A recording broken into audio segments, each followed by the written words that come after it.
मैं इस प्रोग्राम की रुदात बयान करने के लिए, मैं इस प्रोग्राम की जो तमहीद बांधने के लिए जनाब जलीस अहमद साहब से दरख्वास्त करूंगा कि वो आए और इस प्रोग्राम की तमहीद बांधे। आप एक बार जोरदार तालियां बजाकर इस्तकबाल कर दीजिए।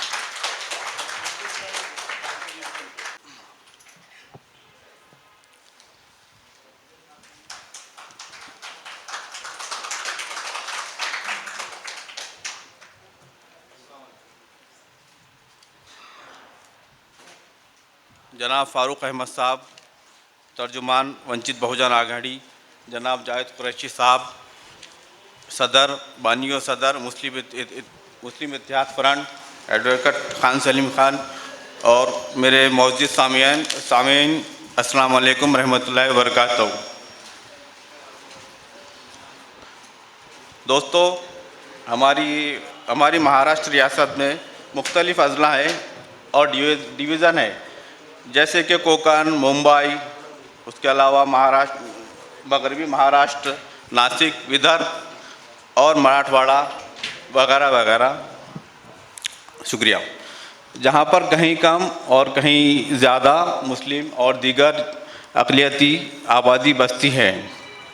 उसी लिहाज से मराठवाड़ा में देखा जाए तो मराठवाड़ा रीजन में जहाँ पर अक़लियती ख़ास तौर पर मुसलमानों की आबादी हर लिहाज से अहमियत रखती है और मराठवाड़ा की राजधानी औरंगाबाद होने की वजह से औरंगाबाद में मुसलमानों का औरंगाबाद को मुसलमानों का मजबूत किला या दूसरे मायने में मराठवाड़ा को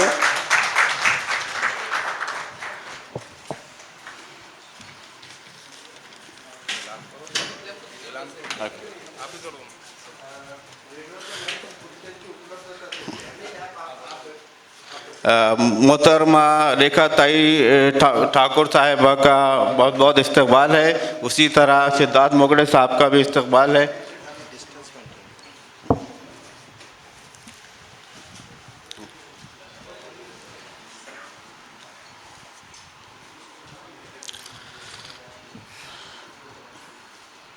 ये तमहीद अधूरी रह गई थी, इसीलिए कंटिन्यू करना चाह रहा हूँ। तो जिस तरह से औरंगाबाद को मुसलमानों का एक मजबूत किला कहा जा सकता है या दूसरे मायने में मराठवाड़ा को मुसलमानों की राजधानी भी कहा जा सकता है।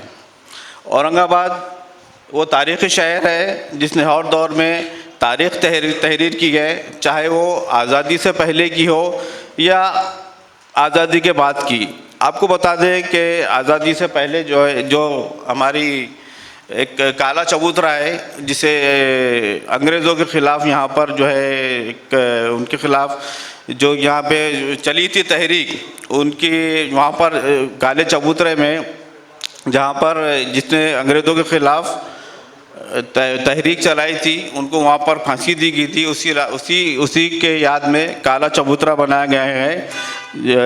उसी के साथ आपको ये बताता चलो कि या फिर आज़ादी के बाद की आपको यहाँ पर औरंगाबाद में बेशुमार निशानियाँ मिलेंगी है जो कि औरंगाबादियों ने जुल्म और नाइंसाफ़ी के ख़िलाफ़ यहाँ पर तारीख़ रक़म की है। दोस्तों, जहाँ तक औरंगाबाद का सियासी मंजरनामा है, इसमें हम देखते हैं कि 80 की दहाई में, सन 1980 की दहाई में औरंगाबाद में मुसलमानों की सियासी नुमाइंदगी बेहतरीन रही है, जिसमें सदर बल्दिया के तौर पर आप अलफ खान साहब, MLA के तौर पर जनाब अब्दुल अजीम साहब, अमानुल्लाह मोतीवाला साहब और मेंबर पार्लियामेंट के तौर पर काजी सलीम साहब ने बेहतरीन नुमाइंदगी की। ये वो दौर था जब समाज में नफ़रतें और तंग नज़री नहीं थी, जिसकी वजह से अच्छे सियासी नताइज बरामद हुए।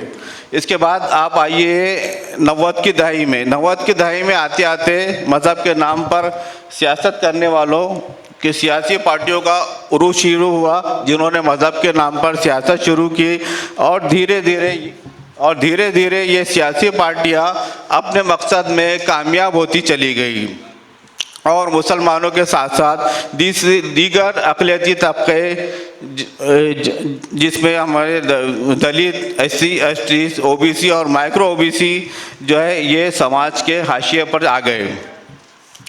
लेकिन तकरीबन 34 साल गुजरने के बाद औरंगाबाद में हमने एक दलित मुस्लिम इत्तेहाद की बदौलत एक मेंबर ऑफ पार्लियामेंट हासिल किया, जिसने 80 की दहाई की याद ताज़ा करा दी, जिस तरह काजी सलीम साहब 80 की दहाई में पार्लियामेंट पहुंचे थे।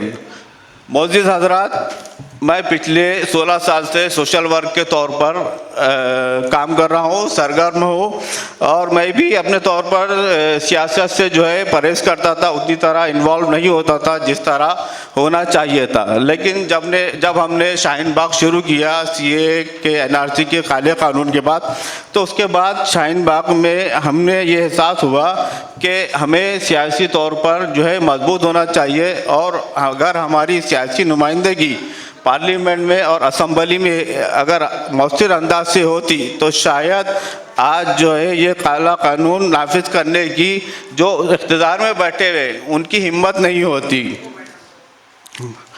अजीज साथियों, आज वक्त है कि हम अपनी सियासी ताकत को पहचाने।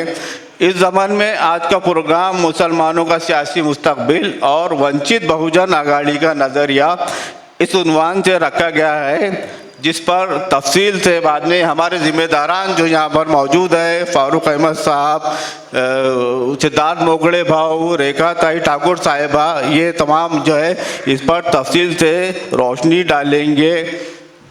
जाते जाते मैं एक शेर पर आपसे इजाज़त लेना चाहूँगा। कब तक तुम दोगे सियासी जजिया, जजिया का मतलब है वोट, कब तक तुम दोगे सियासी जजिया, कभी तो करो खुद का भी तजिया। कब तक तुम दोगे सियासी जजिया, कभी तो करो खुद का भी तजिया। यूं ही होती रहेगी सियासत में ख़यानत, यूं ही होती रहेगी सियासत में ख़यानत, गर अब भी न पहचानोगे तुम अपनी ताकत। शुक्रिया।